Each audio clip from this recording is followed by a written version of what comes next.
name is Arun. So today we will start doing IIT JAM Stats 2023 previous year solution. So this is the complete playlist of question number 1 to question number 60, जहाँ पे आपको एक proper guidance, proper approach के साथ समझाया जाएगा कि आपको एग्जाम में भी क्वेश्चन कैसे अटेम्प्ट करने हैं ना. This is the important.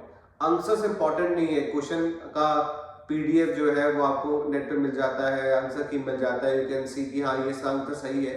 इस तरह से काम नहीं चलेगा, है ना. सो वी आर फैमिली, जैसे हम हमेशा कहते हैं वी आर दी फैमिली.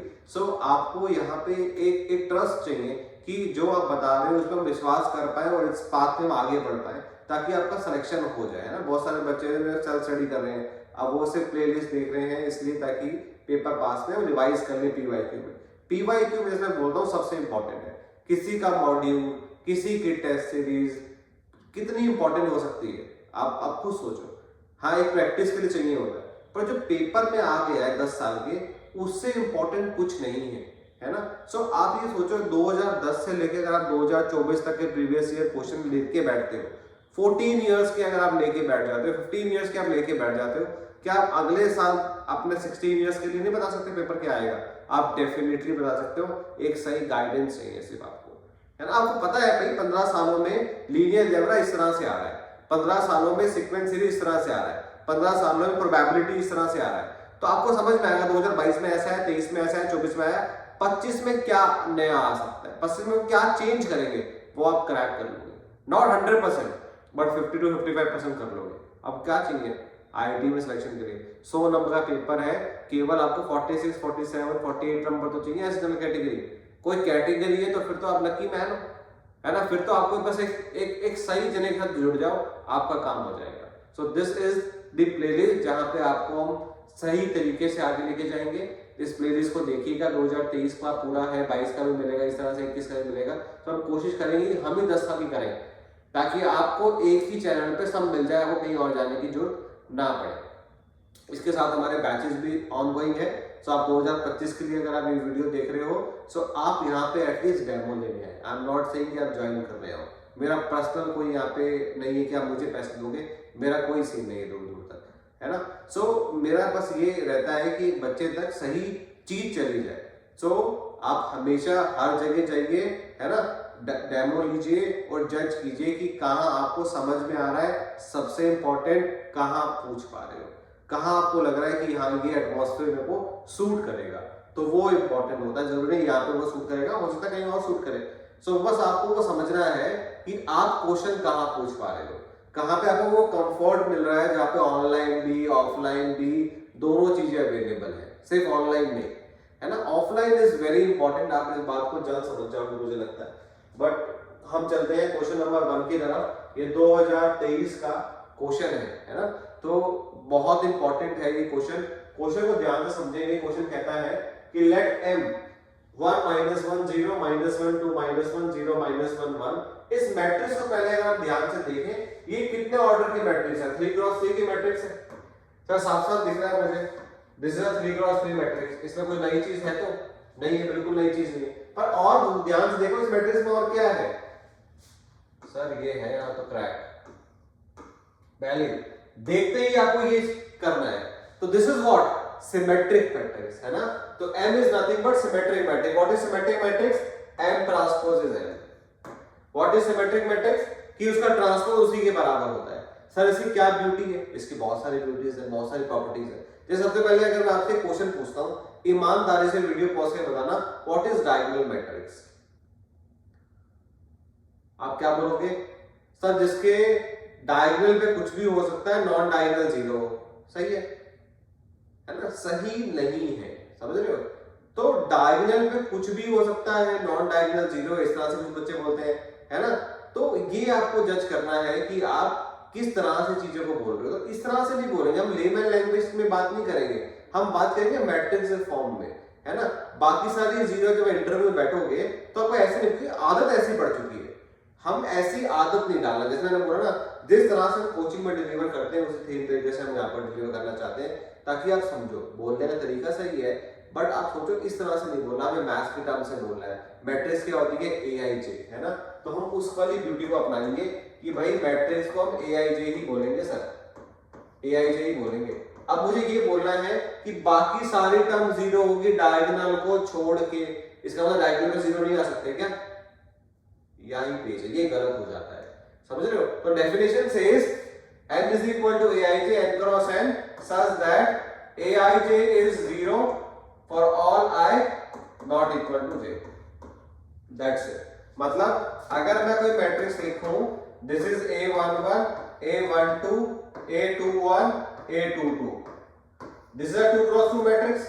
यहाँ पे कह रहा है aij 0 होगा जब i j के बराबर ना हो। इसका मतलब sir this number should be 0, बिल्कुल, दिस नंबर शुड बी 0, बिल्कुल। यहाँ पे कोई कंडीशन नहीं है, there is no condition on the diagonal element. बहुत सारे बच्चे बोलते सर यहाँ 0 नहीं आ सकता, या हमेशा 1 ही आएगा, है ना, या हमेशा 2 ही आएगा। ये सब गड़बड़ है, 1-0 कॉम्बिनेशन, ये सब चीजें जानना है कि डायगोनल पे कोई कंडीशन नहीं होती बेटा, क्योंकि सर ये कहां काम आएगा? डायगोनल मैट्रिक्स पेपर पूछेंगे नहीं, क्या पूछेंगे? डायमेंशन पूछेंगे, तब आप फंसोगे कि डेफिनेशन क्या थी। तो इसलिए इंपॉर्टेंट है कि आप जानो कि डेफिनेशन सिर्फ यहाँ है कि जो ऑफ डायगोनल एलिमेंट्स है वो 0 होते हैं, there is no condition on diagonal. तो क्या ये डायगोनल मैट्रिक्स है? यस सर है। क्या ये डायगोनल मैट्रिक्स है? बिल्कुल है सर, ये तो आइडेंटिटी भी है, हाँ डायगोनल भी तो है। क्या ये डायगोनल है? बहुत सारे बच्चे कहते हैं नहीं है क्योंकि यहाँ 0 आ गया। मैंने बोला कोई कंडीशन नहीं है डायगोनल एलिमेंट में, दिस इज डायगोनल मैट्रिक्स। क्या ये डायगोनल है? सर ये तो 0 है सर, ये डायगोनल कैसे है? तो this is also a diagonal matrix, 0 matrix is also a diagonal matrix. यही वो चीजें फंस जाती है क्योंकि डेफिनेशन यहाँ पे कोई कंडीशन नहीं लगाती है। ये आपको बेसिक जानना है, बेसिक समझना है। तो क्वेश्चन देख के आंसर नहीं चलना, ये ऐसी प्लेलिस्ट नहीं है कि आपने क्वेश्चन देखा, आंसर देखा, खत्म कर दिया। तो मैं बोल रहा हूँ पीडीएफ डाउनलोड करो, साइड बाय साइड रखो, आंसर की, क्वेश्चन आंसर की, खत्म, है ना। जब आपको सीखना है तो ऐसा करना है कि क्वेश्चन भी समझ में आ जाए और आपको अप्रोच समझ में आए कि अगले साल पेपर में आया तो ये सारी बेसिक चीजें हमें आती है क्या, है ना। तो सिमेट्रिक मैट्रिक्स की अपने आप में बहुत सारी प्रॉपर्टीज है। देखो जैसे अगर मैं एग्जाम में आपको लिख दूं every diagonal is a symmetric matrix, every diagonal is a symmetric matrix, answer yes और नो? यस, है ना। तो ये इंपॉर्टेंट है। अब मैं पूछूं एवरी डायगोनल इज क्यों सिमेट्रिक, फंस जाओगे आप। क्यों? क्योंकि आपके मन में डाउट है, ये इंपॉर्टेंट है। तो आपको ये जानना जरूरी है, तो इसलिए बेसिक अप्रोच से पढ़ो, क्वेश्चन को देखो और हर चीज समझो। कह रहा है M एक 3 क्रॉस 3 का मैट्रिक्स है जो कि सिमेट्रिक दिया है। If a non zero vector x satisfy M6x is equal to x, then a subspace of R³ that contain which of this vector x। तो वो वेक्टर आपसे पूछा जा रहा है, तो जैसे ही उसने वेक्टर बोला आपके मन में क्वेश्चन आना चाहिए, सर ये M6x इक्वल टू x। तो आपने अगर घर पे पढ़ा है तो आपने आइगन वेक्टर और आइगन वैल्यू पढ़ा होगा जरूर। ax equal to lambda x, correct है, ax equal to lambda x। तो ax equal to lambda x की अगर हम बात करेंगे तो कैसे काम चलेगा वो भाई? वो सर a जो है वो हमारा मैट्रिक्स है, x मेरा आइगन वेक्टर है ना, और लैम्डा मेरी आइगन वैल्यू है, ax equal to lambda x। तो यहाँ पे अगर आप देखोगे M6x is equal to x लिखा है, sir lambda is missing. Sir क्या लैम्डा 1 हो सकता है? क्या आइगन वैल्यू इस m की 1 है? आपको एक प्रॉपर्टी आना चाहिए कि अगर a का eigen values lambda 1, lambda 2, lambda n है, तो a की पावर n का आइगन वैल्यूज क्या होगा? लैम्डा 1 की पावर n, लैम्डा 2 की पावर n, लैम्डा m की power n। This is the property you should know. a का आइगन वैल्यू अगर ये है तो a इनवर्स का आइगन वैल्यू क्या होगा? 1 by lambda 1, 1 by lambda 2, 1 by lambda n। This is the eigen value. ये सब प्रॉपर्टीज है जो कोचिंग में दी जाती है, या आप जान भी पढ़ते हो, वहां देनी चाहिए, है ना, ताकि आप डायरेक्टली क्वेश्चन बना लो देखते ही।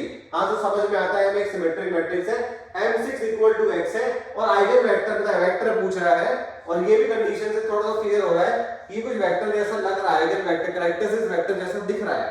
तो बस मुझे ये जानना है व्हाट इज लैम्डा है। तो what is the eigenvalue of m? जो भी आइगन वैल्यू m की होगी वही आइगन वैल्यू किसकी होगी? m की पावर 6 की होगी, क्योंकि प्रॉपर्टी देखा मैंने। ऐसे अगर a की eigen value lambda 1, lambda 2, lambda n है तो a प्लस ki की आइगन वैल्यू क्या होगी? a प्लस के आई, मतलब a plus 2i a plus 3i। तो क्या कुछ करना पड़ेगा? नहीं, लैम्डा 1 के, लैम्डा 2 प्लस के, लैम्डा n प्लस के, खत्म कहानी। तो ये प्रॉपर्टीज होती है जो आपको पढ़नी चाहिए या कोचिंग में या जहां पे भी पढ़ते हैं हम। तो ये हमारा स्पीड बढ़ाता है। ये बहुत धीरे धीरे करना क्वेश्चन, मेरे लिए ऐसा क्वेश्चन था बट मैं आपको समझा रहा था। जैसे मैंने बोला कि ये पहला ही क्वेश्चन है, पहले क्वेश्चन में सिर्फ आंसर नहीं देना चाहता कि देखो ये अप्रोच है, खत्म, चलो क्वेश्चन नंबर 2 पे। इस तरह की प्लेलिस्ट अभी फिलहाल एटलीस्ट तो अवॉइड कर रहे हैं। बाकी आपका फीडबैक बताएगा कि हमें वही पे जाना है, ये सही चल रहा है ये मामला। So m6 is equal to x, what is the eigenvalue of m? तो आइगन वैल्यू कैसे निकालते हैं? कैसे निकालते हैं भाई? Determinant of m minus lambda equal to 0, ऐसे है ना। अब देखो इसमें बच्चे फंस जाते हैं, लिखते रहते हैं 1 minus lambda, 2 minus lambda, 1 minus lambda and you have to solve, है ना। आप एक फॉर्मूला देता हूं 3 क्रॉस 3 का, आप ऐसे लिख लो कि आपको ये सब करने की जरूरत नहीं है। ध्यान से देखना, lambda cube minus trace of a lambda square plus diagonal का cofactor a11 a22 a33 lambda minus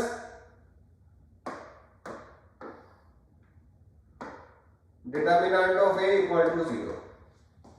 ये अगर आप याद रख लो तो आपको ये लिखने की जरूरत नहीं है, यहाँ पे ये लिखने की जरूरत नहीं है। 1 minus lambda minus 1 0 minus 1 2 minus lambda minus 1 0 minus 1 1 minus lambda, ये सॉल्व करने की जरूरत नहीं पड़ेगी, इसी से काम हो जाएगा। Sir what is trace? Trace is nothing but sum of diagonal elements, है ना। ट्रेस क्या होता है बेटा? Sum of diagonal elements. तो डायगोनल क्या है? 1 है, 2 है और माइनस, सॉरी 1 है, तो 1 2 और 1 व्हिच इज 4। तो यहाँ पे क्या आ जाएगा? Lambda cube minus what is trace, मैंने बोला अभी 4 lambda square. What is cofactors? a11 में कोफैक्टर्स का मतलब क्या हुआ? a11 first row first column गया, first row first column, determinant भी कोफैक्टर है, फर्स्ट रो फर्स्ट कॉलम गया तो क्या आया? 2 माइनस 1 व्हिच इज 1। अब a22 second row second column, a22 second row second column, तो सेकंड रो सेकंड कॉलम गया तो दिस इज 1 0, ये बना मैट्रिक्स 1 0 0 1। तो इसका डिटरमिनेंट क्या आएगा? Which is 1 again. a33 क्या आएगा? This is third row third column गया which is 2 minus 1 again 1 lambda, और डिटरमिनेंट तो मुझे 0 दिख ही रहा है इसका, आप भी देखोगे आपको 0 दिखता है। सोचो कैसे, ये छोटी छोटी चीजें ही तो बस ऐड करनी है हमें। Lambda cube minus 4 lambda square plus 3 lambda equal to 0, ये ज्यादा आसान है लिखना, या ये डिटरमिनेंट निकालोगे आप खुद बताओ, पूछो अपने आप से क्या करना चाहोगे आप। सो इसका रूट कैसे निकालेंगे? बड़ा आसान है, लैम्डा कॉमन लेंगे तो lambda square minus 4 lambda plus 3 equal to 0। अब ये प्रैक्टिस से आ ही जाता है कि एकदम से आपको दिख रहा है 4 और 3 है तो क्या होगा? 1 और 3 होना चाहिए, है ना, क्योंकि आपको मल्टीप्लाई चाहिए 3 लैम्डा स्क्वायर और एडिशन चाहिए माइनस 4 लैम्डा। तो मैं क्या लूंगा? माइनस लैम्डा माइनस 3 लैम्डा, तो क्या आएगा? लैम्डा माइनस 1 लैम्डा माइनस 3, ये स्पीड है। तो लैम्डा इज 0 1 और 3, तो आइगन वैल्यू 1 है सर, m की आइगन वैल्यू 1 है, तो m6 की आइगन वैल्यू 1 हो सकती है, हो सकती है, तो होती ही है ना। तो अगर m की आइगन वैल्यू 1 है तो m6 x equal to x है, तो mx इक्वल टू x भी होगा, है ना, mx इक्वल टू x भी होगा, कोई प्रॉब्लम नहीं होनी चाहिए सर इसमें। तो ये बड़ा इंपॉर्टेंट है कि आप ये जानो कि ये कैसे काम करता है। तो ये मैं हटा देता हूं थोड़ा सा, है ना, ये आपने लिख लिया होगा होपफुली, ये लिखते जाना बेटा, ठीक है ना। सो m6 इक्वल टू x को मैं लिख सकता हूं सर mx डॉट x, बिल्कुल लिख सकता हूं मैं, क्योंकि आइगन वैल्यू इसकी भी 1 है। तो m क्या दे रखा है बेटा मेरे को? 1 minus 1 0 minus 1 2 minus 1 0 minus 1 1 and this is the eigen vector x बोला है ना, तो x क्या दे रखा है? xyz दे रखा है, xyz is equal to xyz। अब सारे आइगन वैल्यू पे आइगन वेक्टर नहीं निकालने, उसने बोला कि एक निकालो mx इक्वल टू x, बता दो कौन सेटिस्फाई कर रहा है। तो देखो पहले को मल्टीप्लाई करके कंपेयर करूंगा, x minus y 0 equal to x, तो यहां से क्या आया? y equal to 0। और कुछ सॉल्व करने की जरूरत है वैसे? y इक्वल टू 0 किस ऑप्शन में है? यहां पे है? नहीं है। यहां पे है? नहीं है। यहां पे है? नहीं है। कौन सा सही है? y equal to 0। अगर आप चेक कर लो x plus z equal to 0, यही आ रहा है, देख लो। इसको करोगे अगर multiply, this is minus x plus 2y minus z equal to y, है ना, तो माइनस एक्स, ये इधर ले आओगे तो प्लस का y, minus z equal to 0, तो y is equal to x plus z, और x plus z equal to y, y की वैल्यू क्या ऑलरेडी 0 है, तो x प्लस जेड 0 आ गया। ये भी सही है सर। तो कुछ नहीं करना था आपको, बस ये क्रैक करना था कि m6x इक्वल टू x देखा और वेक्टर पूछा है, इसका मतलब फटाफट आइगन वैल्यू प्रॉपर्टी पता होना चाहिए, जो m की आइगन वैल्यू होगी वही m की पावर 6 की होगी, बस लैम्डा 1 है तो लैम्डा 1 की 6 होगी, लैम्डा 2 है तो लैम्डा 2 की पावर 6 होगी, एंड सो ऑन। क्वेश्चन वही खत्म था ये, है ना। तो एक नंबर का क्वेश्चन, और मुश्किल से 1 मिनट 1.5 मिनट, आपके पास 3 मिनट होते हैं। इस लिबर्टी को ज्यादा यूज मत करो, बिकॉज खत्म होने वाली है। कौन से एग्जाम में 3 घंटे मिल रहते हैं, किसी भी सब में 2 घंटे एग्जाम हो गया है, एक आप ही का लौता एग्जाम है जो अभी भी 3 घंटे दे रहा है। 60 क्वेश्चन 180 मिनट, मतलब 3 मिनट्स पर क्वेश्चन, बहुत अच्छी लिबर्टी है, यूज कीजिए इसे और क्रैक कीजिए इसे। क्वेश्चन नंबर 2 पे चलते हैं। इस क्वेश्चन को कराना बनता नहीं है ना, क्यों? क्योंकि बड़ा स्ट्रेट फॉरवर्ड लिखा है, डेफिनेशन है ये तो मैट्रिक्स की, कि अगर ये तो 12th क्लास का बुक खोलो आप, चैप्टर नंबर 3 याद होगा आपको, चैप्टर 3 और 4 सबसे पहले पढ़ते हैं ना, मैट्रिक्स इंटरप्रेट। चैप्टर 3 खोले जरा, प्रोडक्ट ऑफ मैट्रिक्स की प्रॉपर्टी क्या है, कि कह रहा है कि m equal to m1 m2 है, मतलब product of matrix m1 m2 दोनों ही 3 क्रॉस 3 का मैट्रिक्स है। कह रहा है कंसीडर द फॉलोइंग स्टेटमेंट, कौन कौन से statement, the rows of m are linear combination of m2, the columns of m are linear combination of columns of m1, which is correct. दोनों ही स्टेटमेंट करेक्ट है, आप चाहो तो लिख के देख सकते हो, तो आप वैसे कोई प्रॉब्लम नहीं, आप चाहे ऐसा नॉर्मल बना लो कि सर आप लंबा खेलना चाहते हो, नहीं मैं पूरा सॉल्व करूंगा, तो आप लिख लो a1 a2 a3 a1 dash a2 dash a3 dash a1 double dash a2 double dash a3 double dash. आप इसको वेक्टर से करोगे तो ज्यादा आसान दिखेगा आपको, तो ऐसा b1 b2 b3 b1 dash b2 dash b3 dash b1 double dash b2 double dash b3 double dash. तो आप इसको ऐसा भी कह सकते थे कि सर मैं इसको कह देता हूँ ये मेरा पहला वेक्टर है a1 वेक्टर, मैं ना मैट्रिक्स को मैं वेक्टर कह सकता हूँ ना, तो मैट्रिक्स की रोज और कॉलम होते हैं वेक्टर्स होते हैं, a1 a2 a3 ये हो गया, और इसको मैं नाम दे सकता हूँ x1 x2 x3, रोज को मैंने ऐसे लिख दिया, तो we can write a1 a2 vector a3 vector, और ये क्या है x1 vector x2 vector x3 vector, ऐसा रोज में लिख दिया मैंने इसको। कोई प्रॉब्लम है? ऐसा लिख दिया ना, ऐसे तो मल्टीप्लाई होगा दिस इनटू दिस, है ना, तो मैंने ऐसे लिख रखा है x1 x2 x3, कोई प्रॉब्लम नहीं है, अगर मैं मल्टीप्लाई करूंगा पटाएंगे। देखो a1 x1 लीनियर कॉम्बिनेशन आ गया, a2 x2 plus a3 x3, तो आप ऐसा भी कह सकते हैं, है ना। तो आप क्या मल्टीपल लिख सकते हो, but this you have to remember always. तो इस बात को आप ध्यान रख सकते हो कि जो भी मैट्रिक्स मल्टीप्लिकेशन होता है a डॉट b जो होता है, तो वो जो a वाला पार्ट है वो लीनियर कॉम्बिनेशन होगा रोज ऑफ m2 का, है ना, और उसका m का जो लीनियर कॉम्बिनेशन होगा वो किसका होगा, पहले वाले m1 का।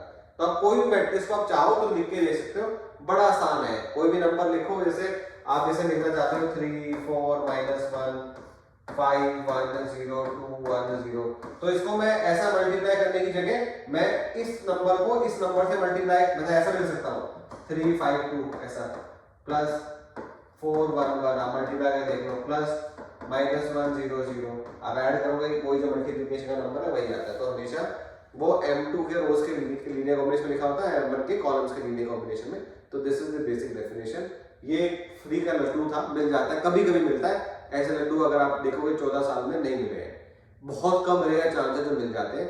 सो इस पे ऐसे क्वेश्चन पे ना बहुत ज्यादा दिमाग नहीं लगाना होता बस, पर बहुत बच्चे मैं देखूंगा कि इस पे वो सोचेंगे नहीं हम तो सॉल्व करेंगे, ऐसा हमें तो इमेजिन नहीं हो रहा।